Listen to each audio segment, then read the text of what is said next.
साहिर का असल नाम अब्दुल हई था।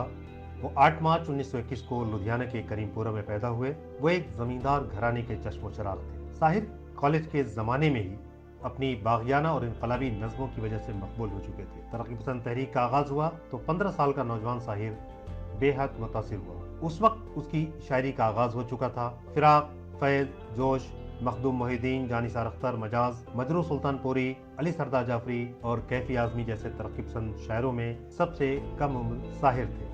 लेकिन साहिर की मकबूलियत अपने तमाम हमअसरों में सबसे ज्यादा थी। साहिर का पहला मजमुआ तलखियां शाया हुआ तो हर तरफ उसकी धूम थी। उस मजमुए के 10 से ज्यादा एडिशन चंद बरसों में फरोख्त हो गए। उनकी तवील नज़्म परछाइयां शाया हुई तो उसे भी हर खासवाम ने पसंद किया। साहिर की मौजूदगी मुशायरों की कामयाबी की जमानत हुआ करता था। तो साहिर के नगमे फिल्मों की कामयाबी की जमानत हुआ करते थे। साहिर 25 अक्टूबर 1980 को इस दुनिया से ये कहते हुए चल बसे, मैं पल दो पल का शायर हूँ, पल दो पल मेरी कहानी है, पल दो पल मेरी हस्ती है, पल दो पल मेरी जवानी।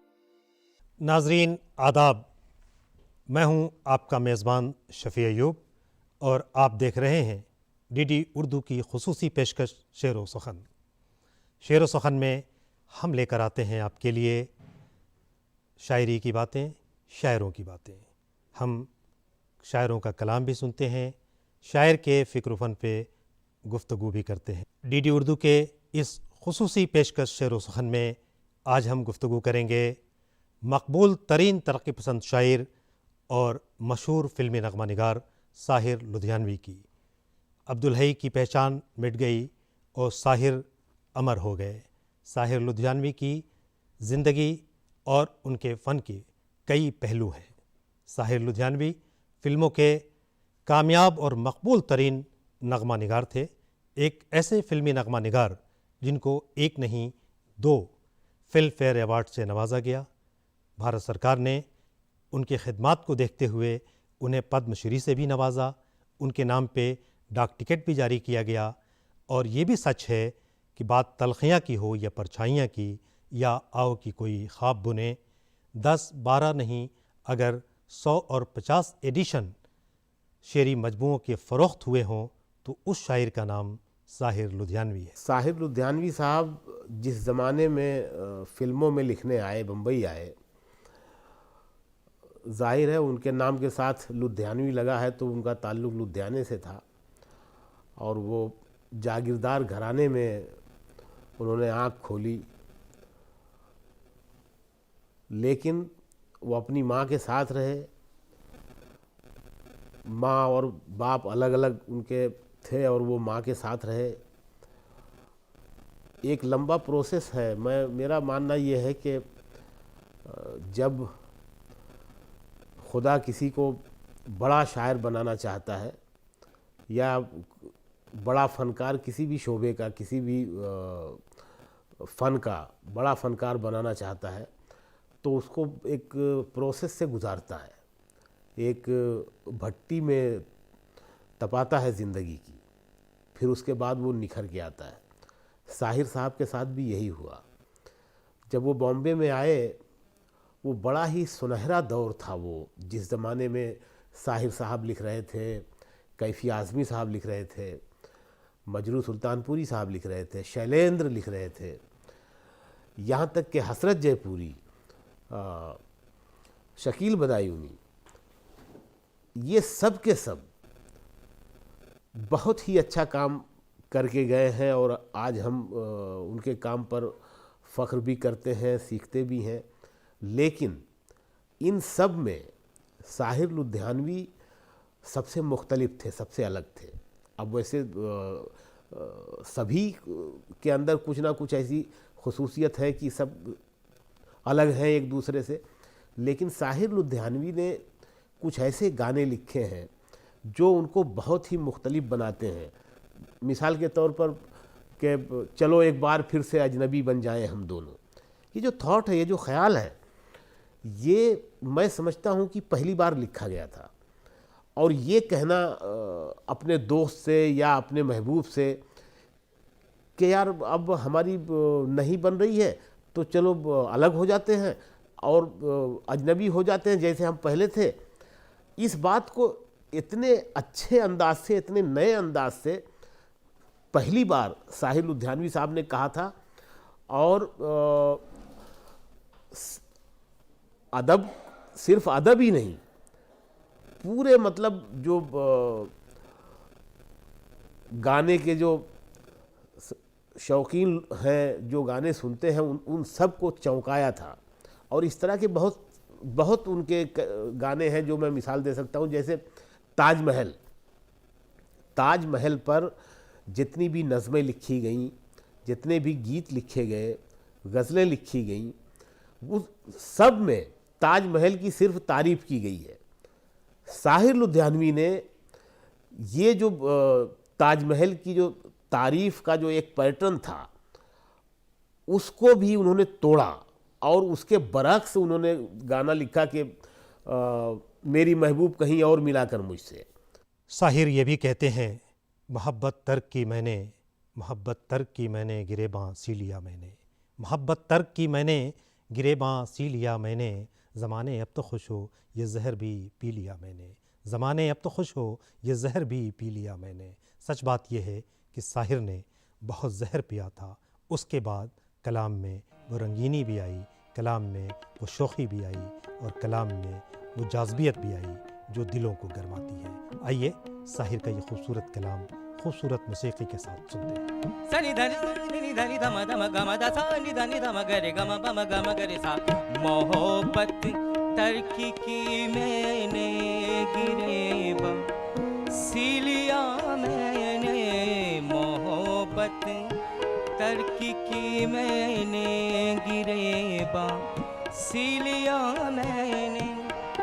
ज़माने अब तो खुश हो ज़हरी भी पी लिया मैंने, मोहब्बत तरकी की मैंने, गिरेबा सी लिया मैंने। ज़माने अब तो खुश हो ज़हरी भी पी लिया मैंने, मोहब्बत तरकी की मैंने, गिरेबा सी लिया मैंने।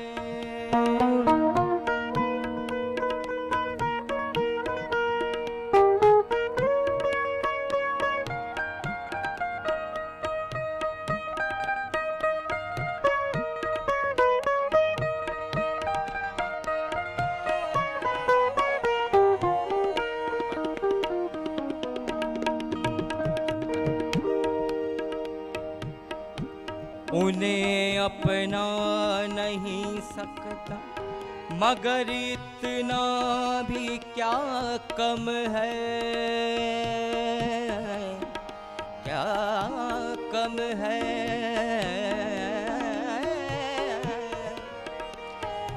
गमदा सा नि द म गा नि द म गा गा गा सा गा गा गा म गरे ग म गरे सा गरे नि नि नि दा नि सा नि दा नि सा नि दा नि दा ग म गा सा ग म दा नि सा नि दा नि दा म ग म दा नि सा नि दा नि दा म ग म द म ग म द म ग म द प। उन्हें अपना नहीं सकता मगर इतना भी क्या कम है कि कुछ मुद्दत हंसी ख्वाबों में खोकर जी लिया मैंने, कि कुछ मुद्दत हंसी ख्वाबों में खोकर जी लिया मैंने।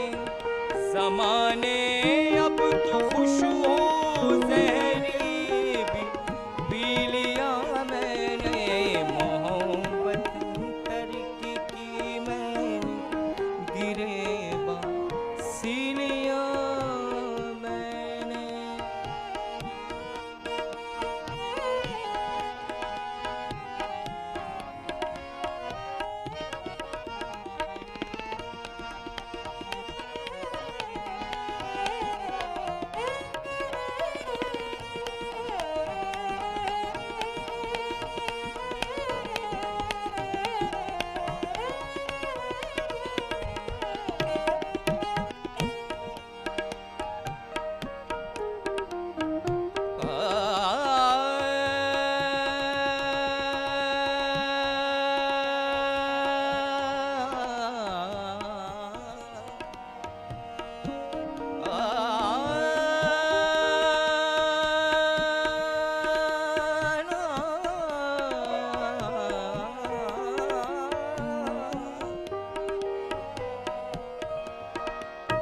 सा ग रे नि रे नि ध म द सा नि रे नि ध म ग सा ग ग म म द ध नि सा नि ध नि ध म ध म ग म ध नि ध नि ध म ग म ध नि ध ग म ध नि ध ग म ध नि ध बस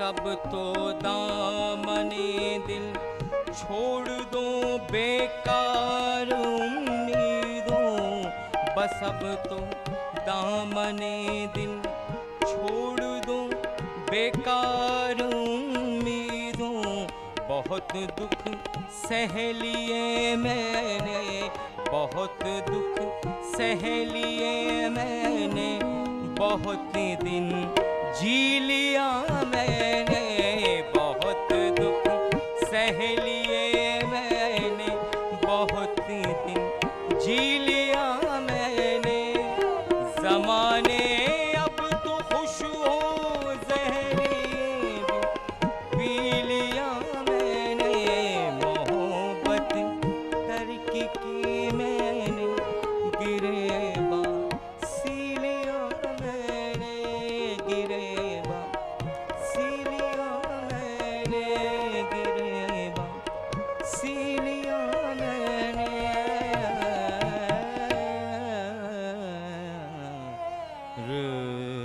जब कभी साहिर लुधियानवी का जिक्र आता है तो बात उनकी गज़लों की हो या उनकी नज़मों की या उनके गीतों की, साहिर के बारे में हमेशा ये कहा जाता है कि क्या साहिर लुधियानवी की शायरी हमेशा बाकी रहने वाली शायरी है या सिर्फ ये शायरी नौजवानों के काम की शायरी है। उनके हमअसरों ने उन पे इल्ज़ाम आयद किया कि साहिर की शायरी नौजवानों के लिए है, लेकिन मामला ये है कि जब जो शायर ये कहे कि चंद कलियाँ निशात के चुनकर मुद्दतों महवेयास रहता हूँ, चंद कलियाँ निशात की चुनकर मुद्दतों महवेयास रहता हूँ, तेरा मिलना खुशी की बात सही तुझसे मिलकर उदास रहता हूँ। शायर बजाते खुद तखल्लुस से मालूम पड़ता है कि शायर के माने मशहूर कर देने वाला, किसी को किसी चीज़ में गुम कर देने वाला। और मुझे अपने ज़माने शुरू से शायर की शायरी बहुत पसंद रही है। अब्दुल हई उनका नाम था, ज़मींदार ख़ानदान के बैकग्राउंड से आए थे और वहाँ जो हालात थे उस हालात का असर उनकी ज़िंदगी पर रहा, घर के मामलात में, वालिद साहब की शादी वगैरह के मामलात में और जो चीज़ें थी उनसे। और ज़ाहिर है कि तलखियाँ जब हाथ में आई तो तलखियाँ का टाइटल ही इस बात के निशानदेही करता है कि तल्ख के माने आप हमसे बेहतर जानते होंगे। और दूसरी बात यह कि पहला शेर जो उनका उस तलखियों पे है कि वो दुनिया ने हवादिस तजर्बात और हवादिस की शक्ल में जो कुछ मुझे दिया है वो लौटा रहा हूँ मैं। ज़ाहिर है शायर की ज़िंदगी में जो कुछ उसके तजर्बात और हादसात होते हैं वो शेर में आते हैं। फना कानपुरी का मशहूर शेर है कि वो शायर के लिए कि खुद शायर की ज़िंदगी अशार में ढल जाए, तो ज़िंदगी शायर की जब अशार में ढलती है तो ही आता।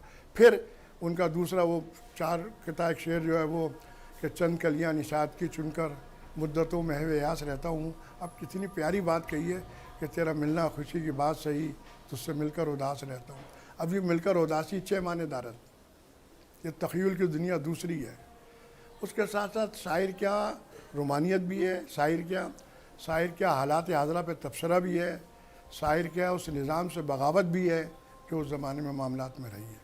अब मिसाल के तौर पे समाज में एक आम बात थी कि साहब अगर शादी कहीं मोहब्बत की हो रही है तो उसमें उस ज़माने के हिसाब से ख़ानदान का मामला, इज़्ज़त का मामला, कि उस ज़माने में जो मादियत की तरफ लोग जा रहे थे जहाँ मोहब्बत का फुकदान नज़र आ रहा है।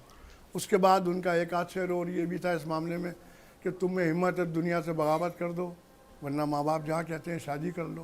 What is this message? क्या मैसेज है? पूरी अक्कासी कर रहा ज़माने की। और मैं आपको एक बताऊँ बात तारीख़ के तालिब इल्म की हैसियत से कि जब भी आप किसी को स्टडी करें, किसी पर्सनालिटी को या तारीख़ के पिछले हिस्सों को, तो आपको अपने आप को उस ज़माने में ले जाना पड़ेगा, तब आपको पूरी हकीकत सामने आएगी। यही मामला है शायरों के साथ है। शायर की ज़िंदगी में जब आप झाँकेंगे तब आपको मामला समझ में आएंगे। उनका मोहब्बत में नाकामी, अब जाहिर है कि वो ये चीज़ें कैसी कर रही हैं कि मेरे बदले चमकती कार दिखला दे। अब इन चीज़ों पर शायर की नज़र थी। और फिर ये कि वो समाज में सुधार कहाँ है, सनाखा ने तकदीस मशरिक़ कहाँ है। वो शायर लम्हाती शायर नहीं हो सकता है, वो शायर चंद लम्हों में ख़त्म हो जाने वाला शायर नहीं हो सकता है। उस शायरी में जो जान है उस शायरी में जो पैगाम है वो उसे साहिर को बाकी रखने के लिए काफ़ी है।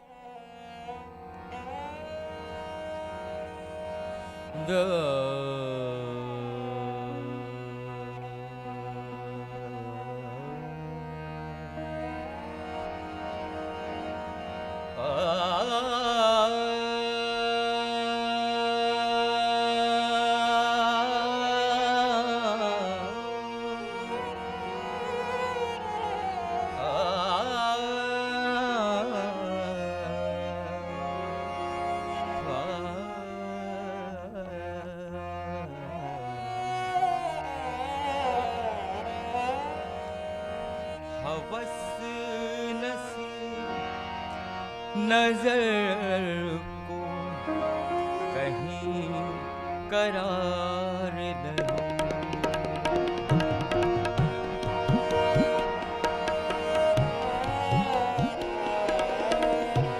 पद सा नि रि नि ध म ध म ग रे ग म म प ग म रे ग रे सा। हवस नसी नजर को कहीं करार नहीं, हवस नसी नजर को कहीं करार नहीं। मैं मुंतज़िर मगर तेरा इंतजार नहीं, हवस नसी नजर को कहीं करार नहीं। मैं मुंतज़िर मगर तेरा इंतजार नहीं, हवस नसी नजर को कहीं करार नहीं।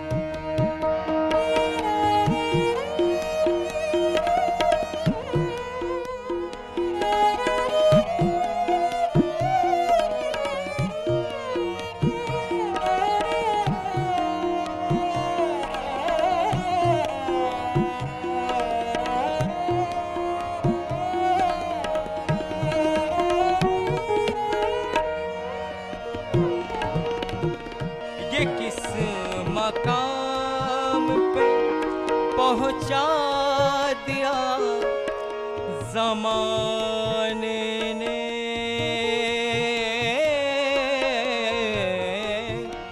ये किस मकाम पे पहुंचा दिया ज़माने ने, कि अब हयात पे तेरा भी इख्तियार नहीं, हवस नसी नजर को कहीं करार नहीं।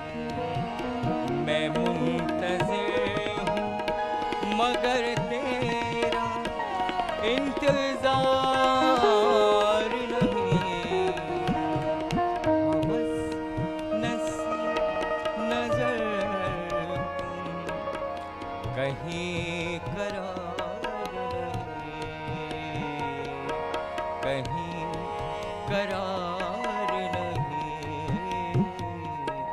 कहीं करार नहीं। साहिर लुधियानवी को आम तौर पे फिल्मी नगमा निगार कह के उनकी अदबी शायरी को पसे-पुश डालने का काम किया गया, लेकिन सच्चाई ये है कि साहिर आज भी दिलों को गरमाते हैं।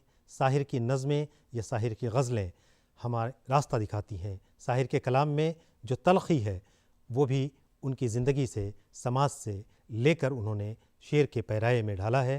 कहते हैं कि दुनिया ने तजर्बात व हवादिस की शक्ल में जो कुछ मुझे दिया है वो लौटा रहा हूँ मैं। मौज़ूआत को जो देखने का एक नज़रिया था साहिर लुधियानवी का, वो बहुत मुख्तलिफ था, और यही सब चीज़ें साहिर लुधियानवी को इन तमाम गीतकारों के बीच में ज़्यादा अहम और ज़्यादा मुख्तलिफ बनाती हैं। और यही वजह है कि आज के ज़माने में भी साहिर लुधियानवी को बतौर हीरो, जो नए लिखने वाले हैं, बतौर हीरो लेते हैं, मतलब साहिर लुधियानवी पर रश करते हैं। जैसे कि मैंने कहा, सबने बहुत अच्छा काम किया, लेकिन साहिर लुधियानवी इन सब में इसलिए भी सबसे अहम है और सबसे अलग है। उनका जो अदब का काम है, ये लोग खुशनसीब थे। मैंने कहा, वो ऐसा दौर था शायरी का कि इन्होंने जो अदब के लिए लिखा वो भी फिल्मों में इस्तेमाल किया गया। उनकी नज़में जो पहले से लिखी हुई थी वो फिल्मों में आ गई। मैं आपको एक वाक़या सुनाता हूँ। खय्याम साहब के साथ मैं एक फ़िल्म कर रहा था। उनके घर पे सीटिंग चल रही थी। जब सीटिंग पूरी हो गई, हम एक कव्वाली पे काम कर रहे थे, तो उसमें उन्होंने कई वाक़यात अपनी ज़िंदगी के बताए फ़िल्म से जुड़े हुए। उसमें उन्होंने साहिर साहब के ताल्लुक़ से एक बात बताई मुझे। कहने लगे कि कैफ़ी आज़मी साहब के साथ मैं एक फ़िल्म कर रहा था और मेरी पहली फ़िल्म थी, और कैफ़ी साहब के घर पे हमारी सेटिंग चल रही थी। इसी दरमियान साहिर साहब और जानिसार अख्तर साहब घूमते फिरते वहाँ आ गए, और खय्याम साहब साहिर साहब के बहुत बड़े फ़ैन थे। जब इस्मत आपा ने साहिर साहब से खय्याम साहब को मिलवाया कि साहिर, ये खय्याम है और बड़ा नौजवान कंपोज़र है और बहुत अच्छा कंपोज़र है, मेरी फ़िल्म कर रहा है। खय्याम साहब की पहली फ़िल्म थी शायद वो। तो साहिर साहब को देख के वो इतना खुश हुए। पहली बार उनको इतने करीब से देखा था खय्याम साहब ने। तो खय्याम साहब से रहा नहीं गया।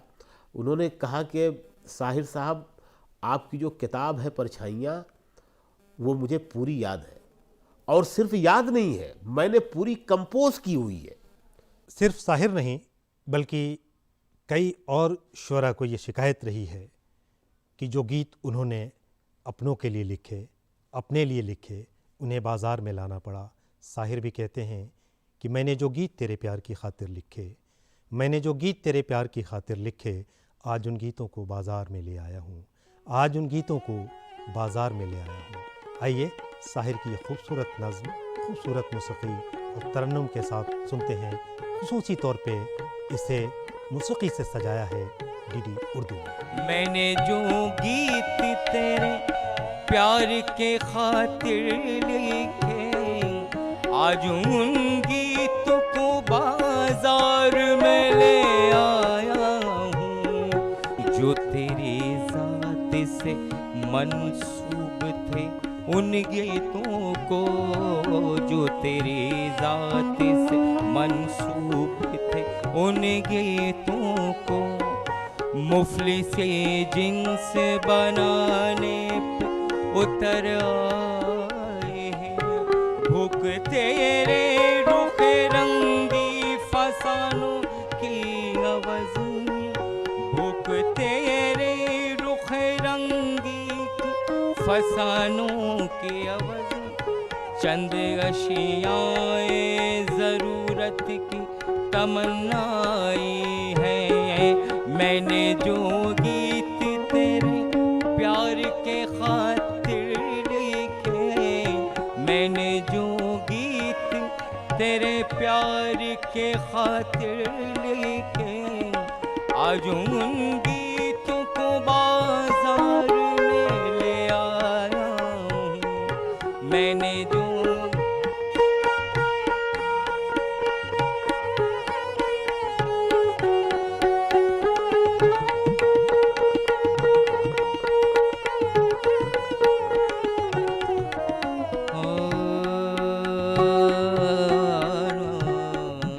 देख इस अर्ज़ गए मेहनतों सरमाया,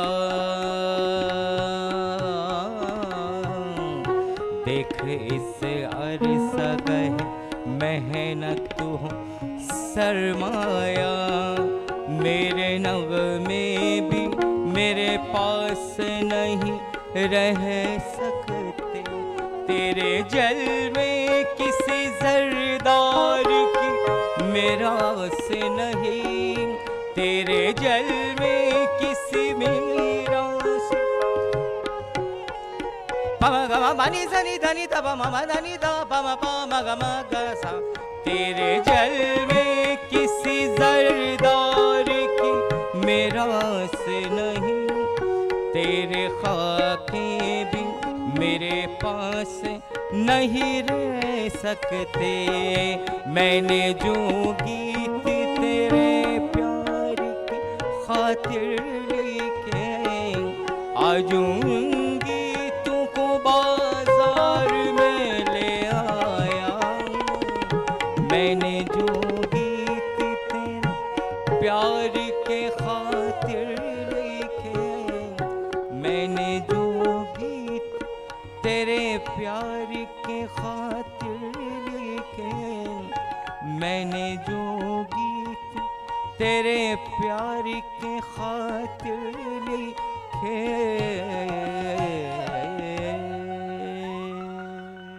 नाजरीन, आज हम गुफ्तगू कर रहे थे फिल्मों के मकबूल नगमा निगार और मशहूर तरक्की पसंद शायर साहिर लुधियानवी की। साहिर लुधियानवी पे हमने गुफ्तगू की उनकी शायरी के हवाले से, उनकी फ़िल्मी नगमा निगारी के हवाले से और उनके ज़िंदगी के हालात पे भी रोशनी डाली गई। उनका कलाम खूबसूरत मौसीक़ी के साथ आपने सुना। उम्मीद है आपने पसंद किया होगा। हमें इजाज़त दीजिए, फिर मिलेंगे किसी और बड़ी शख्सियत के साथ। शुक्रिया।